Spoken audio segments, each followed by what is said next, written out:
We all remember the snap. We all remember Tony's sacrifice. But what if we misunderstood what Doctor Strange was really doing? There was no other way.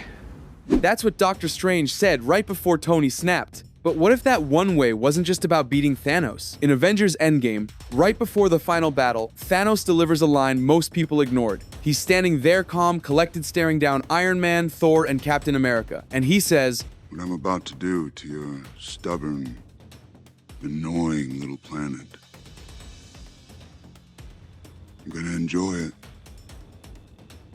very, very much." At the time, no one thought much of it. It just sounded like classic Thanos. But now, with Secret Wars on the horizon, that line feels different. Because what Thanos was describing, wiping out the universe, erasing its memory, and creating a new one, that isn't just villain talk. That's exactly what Doctor Doom does in the Secret Wars comics. He doesn't just destroy worlds, he builds a new one. A false reality. A patchwork planet called Battleworld made from the pieces of broken timelines. And in that world, no one remembers the past. Not even themselves. Heroes forget who they are. Villains rule like kings, and Doom? He controls it all like a god. Now go back to Thanos' line. A grateful universe. A place where no one remembers, no one questions, and one man decides everything. It's not just foreshadowing. It might have been the blueprint for what's coming next. In the Secret Wars comics, the multiverse collapses. Every world gone. But one man doesn't just survive. He takes control. Doctor Doom. He doesn't save the universe. He remakes it. Using leftover fragments from destroyed timelines, Doom forges a twisted new world called Battleworld. It's stitched together like Frankenstein's monster, different realities forced to coexist under one ruler. But here's the terrifying part. No one remembers who they really are. Heroes forget they were ever heroes. Villains live as kings. Even the idea of a multiverse is erased. And Doom? He's not some masked tyrant in a castle. He's a god, worshipped, obeyed, and unquestioned. Sound familiar? Also, real quick, 2,300 subs in just 26 days? That's insane. This channel's not even a month old, and y'all are already showing up heavy. If you're watching and haven't subbed yet, now's the time. Let's keep this crazy run going, alright? Back to the video. Now, rewind back to Endgame. Thanos talked about a grateful universe, a place where people would forget. No more chaos, no more war, no more heroes standing in his way. He wasn't just fantasizing, he was describing exactly what Doom eventually creates. But Thanos never got to finish the job. He died. The idea, though? It didn't die with him, because someone else was in that room. Someone who listened. Someone who understood. Tony Stark. From the moment he said, "I am Iron Man," Tony Stark has been trying to fix the world. At first it was suits. Then it was AI. Then it was the Avengers. Every upgrade, every invention, every alliance, all built to stop the next disaster before it happened. But it never worked. Ultron was a disaster. Sokovia was a nightmare. Civil War broke the Avengers apart. Even the time heist, it wasn't his idea. It was borrowed, desperate. Each time Tony tried to control the future slipped through his hands. And that's the real root of his story. It's not just about guilt or redemption, it's about control. The fear of losing it, the need to hold on to it. So when Thanos, the greatest threat Tony's ever faced, says something like rebuild the universe, that seed gets planted. Not as some evil scheme,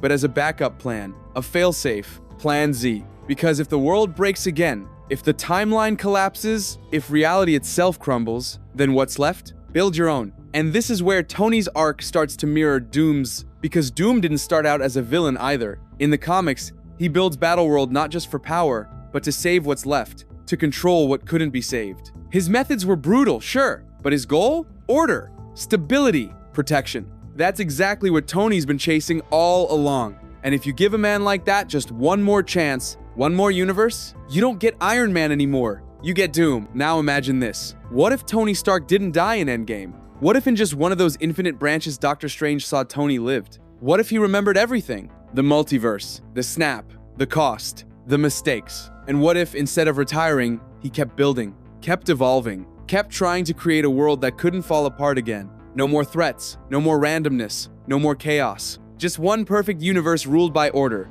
built by him, protected by him. That Tony Stark? He's not Iron Man anymore. That's Doom. And this isn't just wild speculation. The Russos themselves teased this idea. In a cryptic interview, they hinted that Tony's death could be the seed that leads us straight to Doom. Think about that. The most beloved hero of the Infinity Saga returning not as a savior, but as the next villain. And the most dangerous part? He'd still think he's saving us. Let's go back to Infinity War. Doctor Strange sees 14,605 possible outcomes, and only one ends in victory. But victory over who? We've always assumed it was about stopping Thanos. But what if that wasn't the full picture? What if Strange wasn't just trying to beat the Mad Titan? He was trying to prevent something worse? Think about it. He protects Tony at all costs. He gives Thanos the Time Stone willingly. And in that final moment when all hope seems lost, he doesn't panic. He looks at Stark, raises one trembling finger, and says nothing. Because he knows. He knows that if Tony survives, he becomes something else. He doesn't just see Thanos' defeat, he sees every possible future beyond it. And maybe, in some of those futures, Stark becomes the architect of a new reality. A universe built from fear, forged by intellect, governed by one man's definition of peace. That's what Strange is trying to stop. Not just the end of the world, but the rise of a version of Stark that no one could ever control. He didn't just choose the one timeline where Tony wins. He chose the only timeline where Tony dies. Because if he didn't, Tony might have become something the Avengers couldn't fight. Not a man in a suit, but a god in armor. Now let's talk about Earth 838, the strange, off-kilter world we saw in Multiverse of Madness. At first glance, it looks like just another alternate timeline. The Illuminati rule from the shadows. Ultron bots patrol the streets. Thanos? Already defeated. But something's missing. Tony Stark. No tower, no name, no legacy. And yet, his greatest invention, Ultron, is working perfectly. That doesn't add up. Because if Ultron is functioning the way Stark intended, then Tony had to be involved. And if Tony created perfect Ultron, he wouldn't just vanish. Unless he didn't disappear. He transformed. What if the Tony Stark of Earth 838 didn't join the Illuminati? Because he became something they couldn't control? What if he went further than any version before him, blending his unmatched intellect with mystic power, creating not just peace, but total order? That's exactly what Doom does in Secret Wars. He doesn't rule through chaos. He rules through silence. Through a world so perfectly stitched together that no one questions who's behind the curtain. And here's the twist. What if the Illuminati's cold, absolute judgment isn't a flaw? It's a symptom? A symptom of a world built by someone who believes freedom is dangerous. That peace requires control that he knows best. What if Earth 838's Doom was Tony Stark all along? We've spent years thinking Doom is the next big bad, the shadow behind the curtain, the threat still waiting in the wings. But what if that's the twist? What if he's already here? Marvel doesn't always tell us things directly. Sometimes they bury it. They scatter it across films, timelines, and throwaway lines. Thanos' speech, Strange's silent finger, Ultron's resurrection, Earth 838's eerie calm, the missing Stark.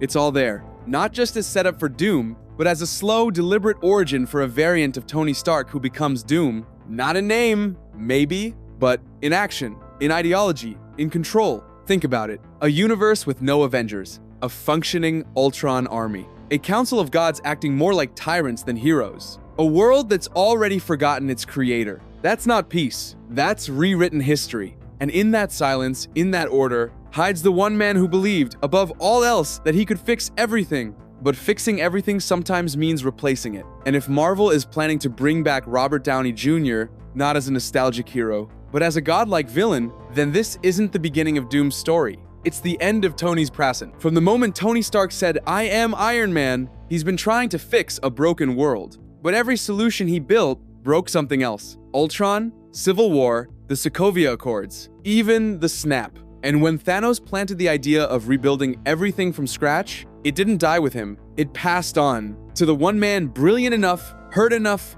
and powerful enough to actually do it. So maybe the real Secret Wars won't be about Kang. Maybe it won't even be about Doom. Maybe it'll be about the one Avenger we all thought we lost. Coming back as the villain no one saw coming. The man who did whatever it took, even if that meant becoming the very thing they were trying to stop. Tony Stark, Dr. Doom, one and the same. And if that's the road Marvel is heading down, we were warned back in 2019. In a single quiet moment on a battlefield, there was no other way.